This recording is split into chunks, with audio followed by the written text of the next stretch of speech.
The main reason for credit unions to put together a good sales and service culture, or any sales and service culture for that matter, is just the competitive nature of the world. As we work with credit unions around the country, they all have competition and none of them are getting dumber. So everybody out there wants a share of the wallet of the member. The competition clearly wants the good members. They want the members that make a good contribution to the co-op, and we have to keep them. So it's not just enough to give good service. Everybody gives good service. So how can we give good service to the level the member expects, and how can we get a better share of their wallet? That's the big question. We have to be able to grow, and it's much easier to grow with the existing membership than to go out and get new ones. The absolute most critical component is focus. What do you want to accomplish? As I work with credit unions throughout the country, it's amazing how diffused their focus becomes. They want to be good at everything. And that pure and simply doesn't work. So if you think about how credit unions can differentiate, there aren't that many ways. We can do it on service, price, product, location, affinity. But where are we going to lay our stake in the sand? Where are we going to drive it? And how are we going to then build our road to success? That's probably the most critical starting out.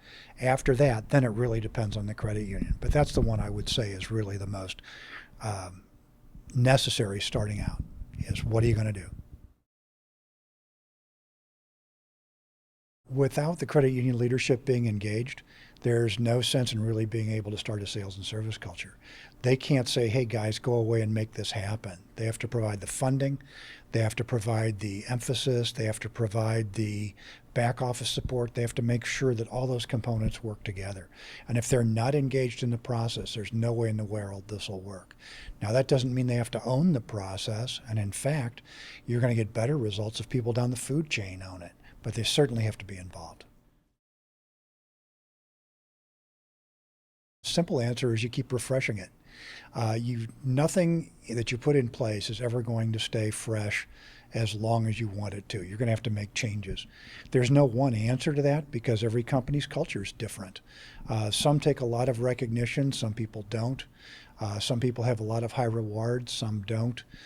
Some people like lots of feedback, some don't. So it very much has to be customized to the need of the individual credit union.